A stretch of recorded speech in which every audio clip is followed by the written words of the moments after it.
Welcome to Dumb Guys Talk About Fantasy Baseball. Another episode here. We're going to talk about 30 through 60, yes. Right?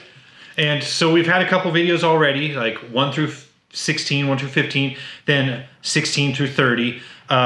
So what we're going to do this time is we've got 30 through 61 in front of us. And we're just going to go through and talk about the guys that jump off the page. Because kind of what starts happening in your drafts is you're looking at this and going, okay, who do I take and who will still be here next time around? And so you got to just really highlight the guys you want and prioritize the guys you want. So we're just going to kind of do that right now. Yeah. But before we get into that, don't forget to subscribe to the channel. You want to get all of our videos. We're doing a lot of these. We're doing at least 2 a week, maybe more. Yeah. Wednesdays and Sundays for sure. And as always, Heath does his Brazilian videos. Yep. I got one to put up pretty soon. I know some of you guys love this plug, so actually go watch those videos. And on top of that, we're looking into what types of videos to do as the baseball season goes on. We're going to do waiver wire videos, that sort of thing. But we might also get into some more baseball specific things, like just videos about who's hot right now in baseball. And we might get into some softball as well, because both of us are going to be playing on a team. We might film some games. We might do some product reviews if we buy bats, cleats, things like that. So keep an eye on that, because fantasy baseball makes you think you know a lot about sports. Men's softball makes you think you're an athlete. So that's right. It's like living that high. And you can do it until you're like 70. So yes, pretty much. All right. So Why don't you get us started? All right. Let's do it. So number 30 on Yahoo right now, and we're already using the Yahoo top 350 list. Yep. Madison Bumgarner.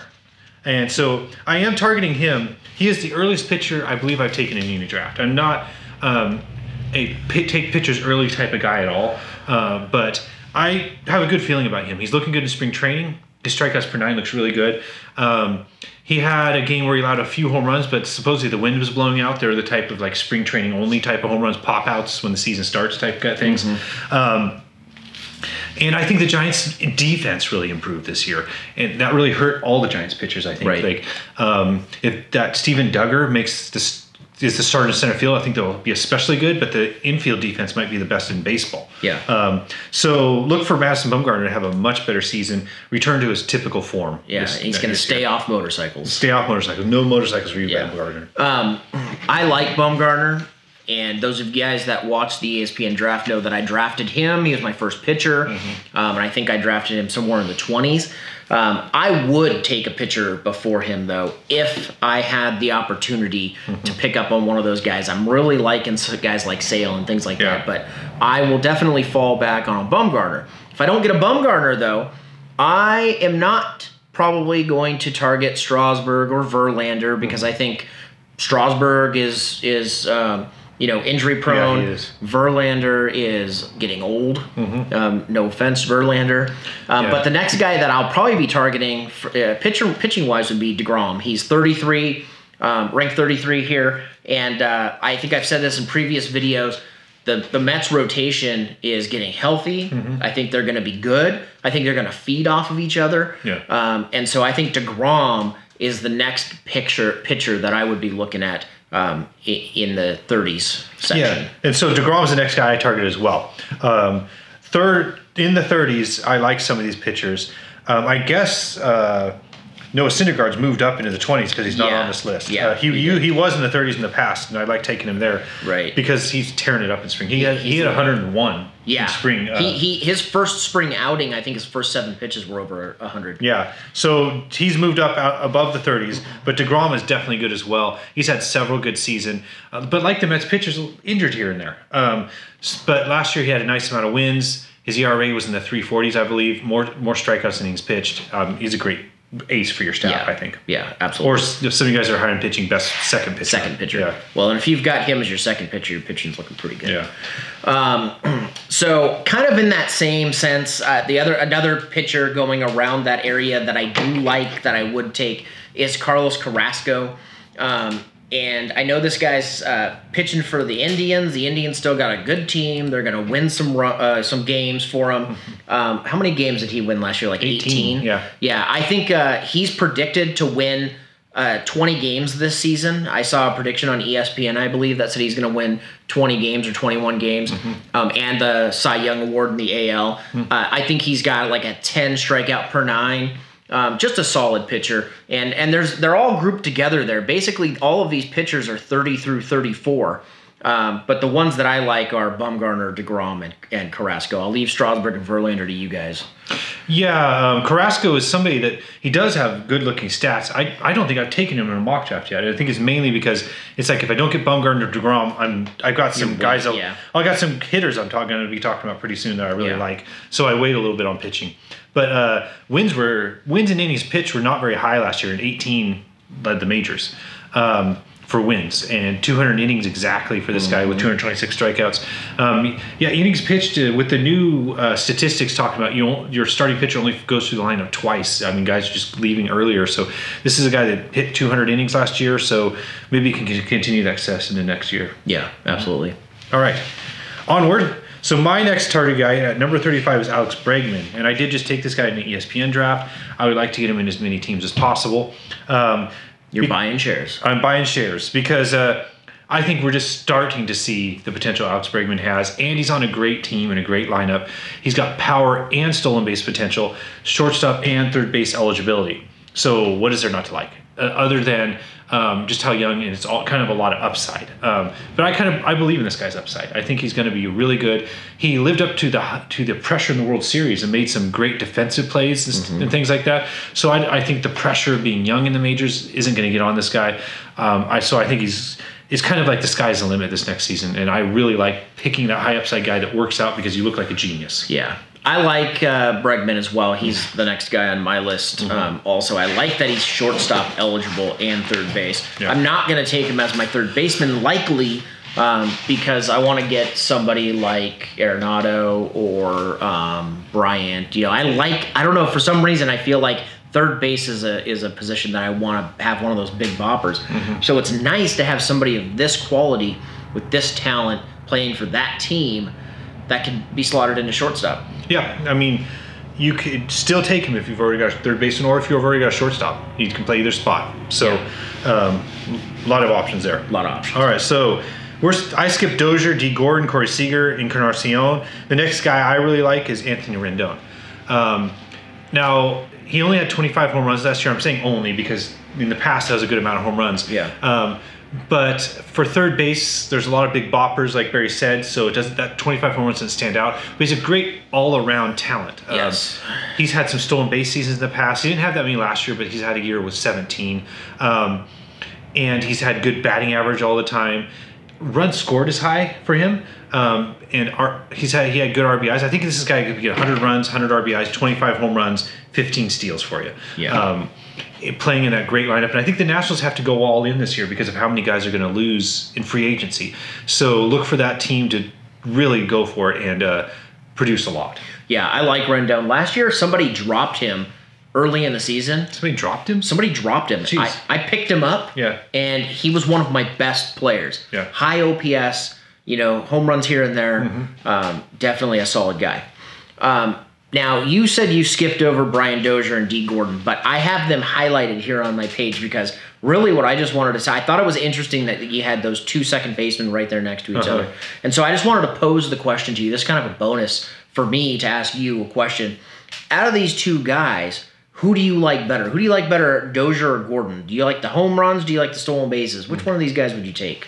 Yeah, that's an interesting thought. The thing about Dozier, I've had him in the past, he's extremely streaky. Yeah. So he's one of those guys that, like, right when you're starting to think about benching him, he starts coming back around. And so, like, when you have week-to-week leagues, he could lose you some weeks. But maybe total points leagues, he's a little better. Yeah.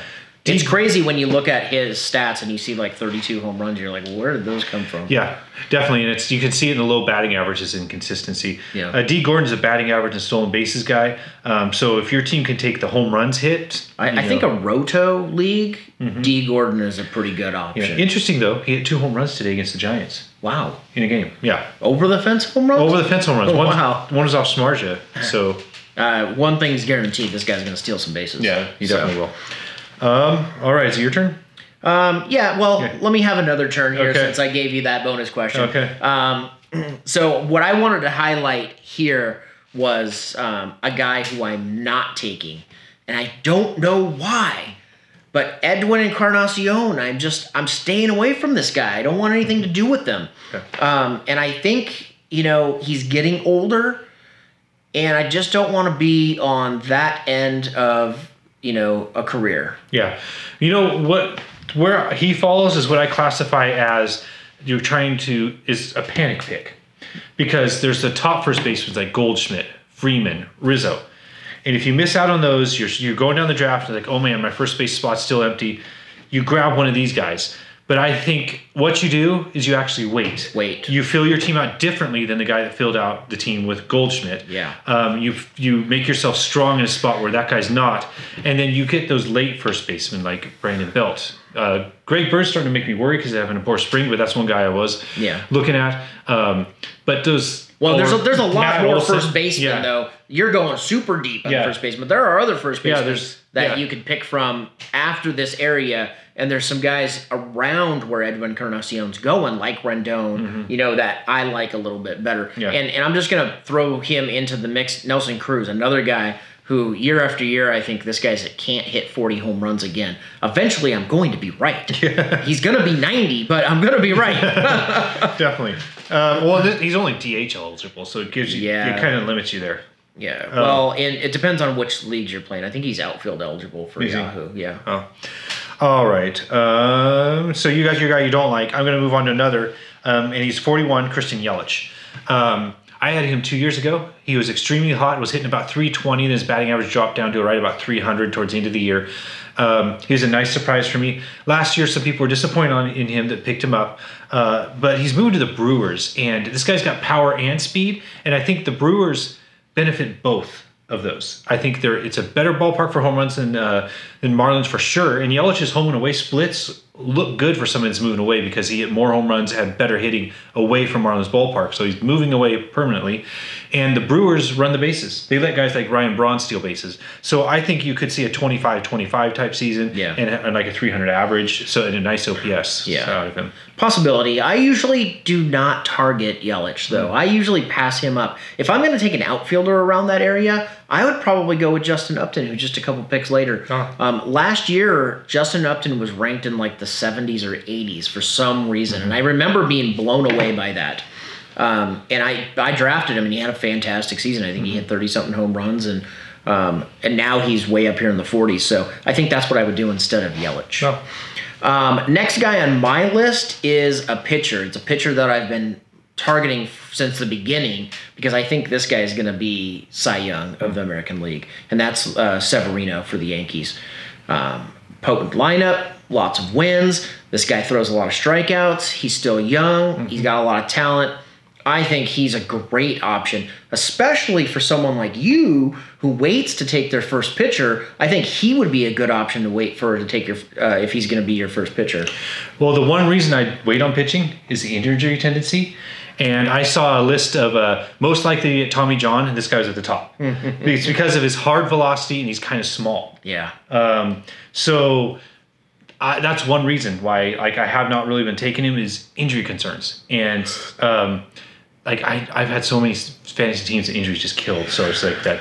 I don't want to have that happen again. Yeah, I know, but every pitcher has that risk. It seems like every pitcher these days is going to at one point in time have a Tommy John surgery. Yeah. But it's crazy how much it happens. Yeah.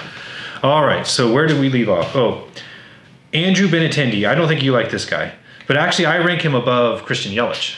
I've been taking him higher. It's just the talent level. As a rookie, going 2020, and people considering that a disappointment, it just kind of tells you how talented the guy is. The Red Sox now have JD Martinez. I think that will elevate everyone. I think like guys like Mookie Betts, Dustin Pedroia, Eduardo Nunez, Rafael Devers, all those guys will step up their game a little bit with JD Martinez around him. And Benintendi, I think, will start playing like a superstar. And he's got that balance that's good for roto leagues. He's got potential to be a 30-30 guy, which has been extremely rare lately just because of stolen bases going away. So I'd say if you like high upside guys, that's who I'm targeting. It's not that I'm down on Benintendi, but I feel like it's a little bit too early to speculate on a young guy like that. He obviously has a lot of talent. A lot of guys are big on him. I just think that if I'm going to be picking an outfielder around that area, it's going to be somebody that's more established, like Upton, or in that area where there's a lot of good pitchers going. I would take one of those guys, although I didn't circle any of them. Yeah, there's some pitchers in this area. We were looking at Robbie Ray and Yu Darvish, Carlos Martinez. Although Yu Darvish is probably somebody I will avoid taking. Even though I had him on my team last year. Going to the Cubs, I was like, he became a little bit more attractive for me to pick up. Really, on the Cubs? Yeah, but I have not yet taken him in a mock draft. He just has not worked out. He hasn't been sitting there at a spot where I like him. For some reason, last year, I think he was my first pitcher. I waited on pitching, and I took him, and I thought, he's a good guy to anchor my rotation. And it just... It kind of just fell flat for me. Yeah. And I think he got roughed up during the summer, and then he kind of picked it back up during the end of the season. But yeah, tipped his pitches in the World Series. Yeah. Well, that's a disappointment too. It's like if he could do that in the World Series and nobody can catch it, what is he going to do during the regular season? I don't know. All right. Well, is it your turn? Why don't you go again? Okay. I've only got two because guys you left. just said you don't like high upside. Here's another one. Byron Buxton. Well, I'm not going to say I don't like high upside. I mean, you don't like speculating. Somebody likes high upside, but Byron Buxton here, and this is another guy. He's a huge breakout star type of potential. He struck out a lot last year. Hopefully, he improves on that.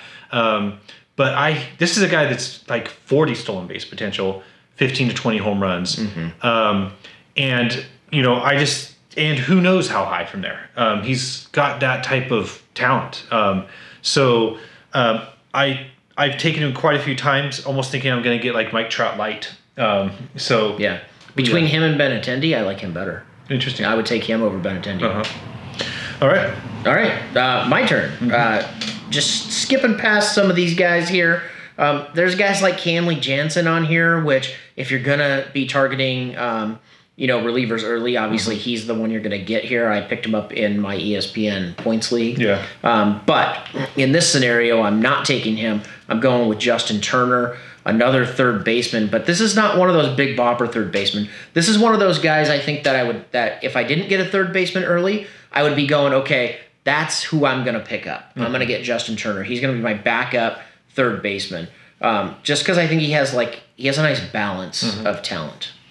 Well, I'm so high on Bregman, and I'm so low on Dodgers. I just don't think I'm going to get this guy. I don't think you'll ever get him. No, probably not. So, tip for everybody: do not let your team bias stop you from drafting a guy that's going to help you win your team. Unless it's the Dodgers. I guess. Well, Kenley Jansen is number 54 on this list. Number 55 is Aaron Nola. And I like him. I think he's going to be the Phillies' ace. The Phillies are improving. They could get him a nice amount of wins for your points leagues. It gives lots of points for that. 320s to 340s ERA, maybe even lower, and probably close to a strikeout per 9. I've had a few teams where I took Bumgarner, and then Aaron Nola was my second pitcher. And I thought my pitching looked pretty good when I did that. Nice. So, guy to look for sure. Yeah, he's a guy that I haven't been targeting often either, but I think I'll start looking into him just a little bit more. In case I need to fall back on him. Yeah. All right. You've got two more guys. Why don't you go again? So I've got Zach Greinke next as a guy I'm kind of keeping an eye on. Humidor type stuff going on. And he's been moving up my list a little bit just because I think that the Diamondbacks are going to try hard to compete this year, and he's going to be the ace of that team. I liked how he looked when I watched him pitch some of the playoffs. Even though he's getting a little older, he has that kind of up and down type of career to where he might have like a 2.20 ERA one year, a 4 ERA the next. So, but I think he'll be good. He's moving up my list, clear down at 58, and you're getting a team's ace down there. He's definitely got Cy Young capabilities. He choked a little bit in Arizona, but maybe the humidor helps. Yeah, maybe so. Maybe that's the answer for him.